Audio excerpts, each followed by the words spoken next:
Vous rêvez de récolter des seaux entiers de framboises sucrées et parfumées, mais en réalité, vous ne cueillez qu'une poignée modeste de baies. Vous pensez que tout se joue sur la variété ou les caprices de la météo? Et si je vous disais que la clé d'une récolte si généreuse qu'elle en fera plier les branches ne réside pas dans les efforts du printemps, mais dans 3 gestes simples à accomplir dès maintenant, en automne? Restez avec nous et vous découvrirez comment transformer votre modeste coin de framboisier en une véritable usine à fruits. L'automne au jardin, ce n'est pas la fin de la saison. C'est, bien au contraire, le début de la suivante. C'est à cette période précise que nous posons les fondations de la santé et de la productivité future de nos plantes. Et les framboisiers ne font pas exception. En ignorant leurs besoins automnaux, nous risquons d'obtenir des plants faibles et par conséquent des fruits petits et peu nombreux. Alors, ne tardons pas et faisons ce qu'il faut dès maintenant. Passons maintenant à la première étape, et sans doute la plus cruciale. Il s'agit de la taille d'automne exécutée correctement. Imaginez que c'est le grand nettoyage de votre framboisier, sans lequel tous vos autres efforts resteraient vains. Si vous négligez cette étape, au printemps, au lieu de buissons vigoureux et sains, vous vous retrouverez avec des fourrés emmêlés et malades. Alors, munissez-vous de votre sécateur et mettons de l'ordre. La mission principale de la taille d'automne est d'éliminer tout ce qui est superflu et ce qui a fait son temps. Pour le framboisier, cela concerne avant tout les tiges de 2 ans qui ont déjà fructifié. Ces cannes ont déjà donné le meilleur d'elles-mêmes, elles ont produit leur récolte. Désormais, elles ne sont qu'un fardeau. Elles densifient vos plants, empêchent le soleil et l'air de circuler vers les jeunes pousses et, pire encore, elles deviennent un gîte douillet pour les parasites et les maladies durant l'hiver. Mais comment distinguer ces vieilles tiges des jeunes qui nous offriront leurs fruits l'année prochaine? En réalité, c'est très simple. Les anciennes tiges, celles de 2 ans, sont toujours plus foncées, souvent brunâtres, voire grises. Leur écorce est rugueuse, s'écaille souvent et se détache facilement. Au toucher, elles sont sèches et cassantes. Les jeunes pousses, celles qui ont grandi cette année, sont quant à elles bien différentes. Elles sont lisses, flexibles, d'un vert clair ou d'un brun tirant sur le clair. Elles sont pleines de vie, et ce sont elles que nous devons absolument conserver. C'est ici que de nombreux jardiniers commettent une erreur fatale. Dans leur élan à vouloir tout nettoyer parfaitement, ils coupent tout indifféremment, sans distinguer les vieilles tiges des jeunes. Ne faites surtout pas cela.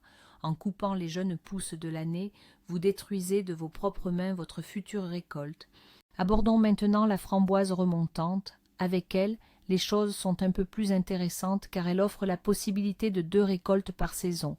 Cela ouvre la voie à de véritables stratégies de culture dans votre jardin.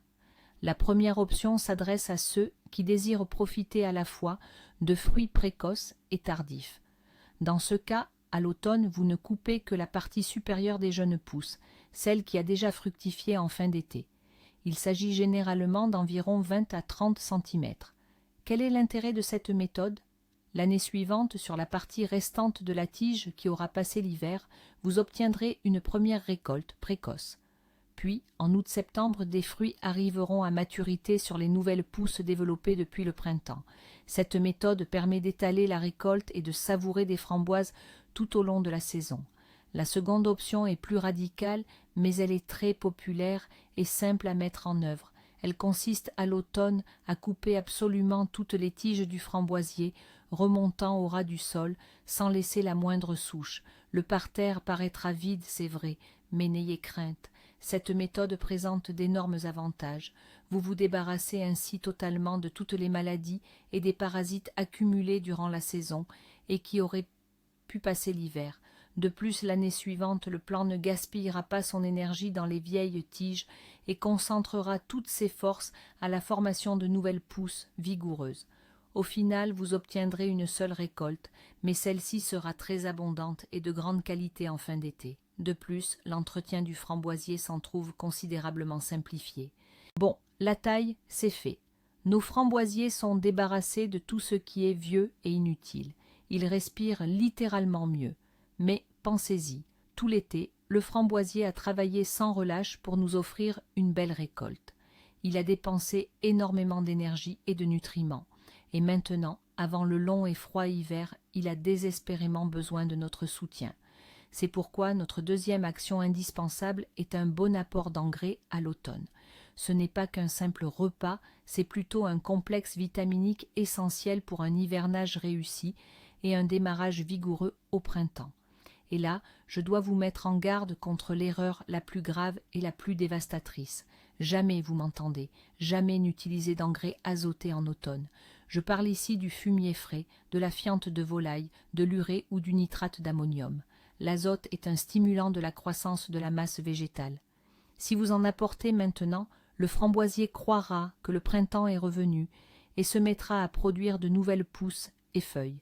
Ces jeunes pousses n'auront pas le temps de mûrir et de se préparer au froid. La première gelée sérieuse les détruira et tout le plant passera l'hiver affaibli et vulnérable. En automne, le framboisier a des besoins totalement différents. Il lui faut 2 éléments clés, le phosphore et le potassium. Le potassium aide les pousses à bien mûrir, à souter et augmente considérablement leur résistance au gel. Quant au phosphore, il est responsable du développement et du renforcement du système racinaire qui nourrira le plant tout l'hiver. De plus, c'est à l'automne que se forment les bourgeons floraux, la base de la récolte de l'année prochaine. Le phosphore et le potassium jouent un rôle capital dans ce processus.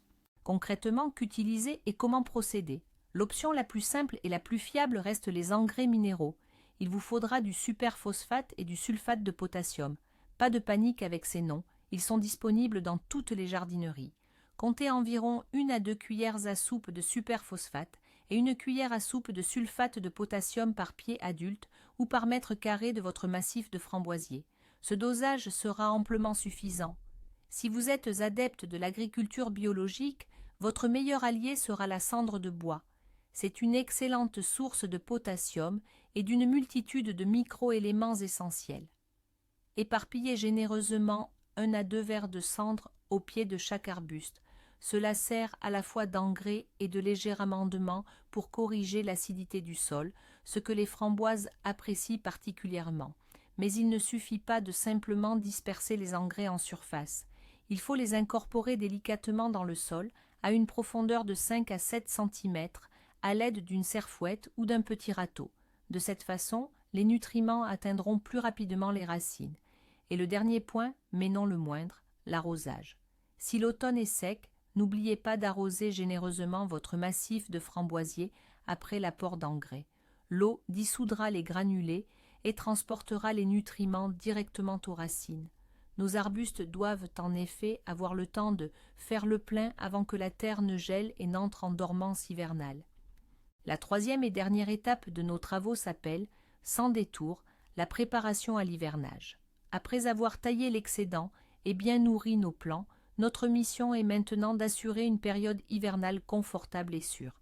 Et cela commence, aussi surprenant que cela puisse paraître, par un grand nettoyage.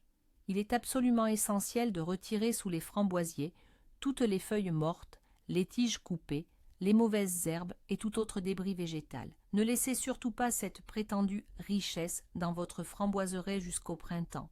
Beaucoup pensent que ça se décomposera et servira d'engrais.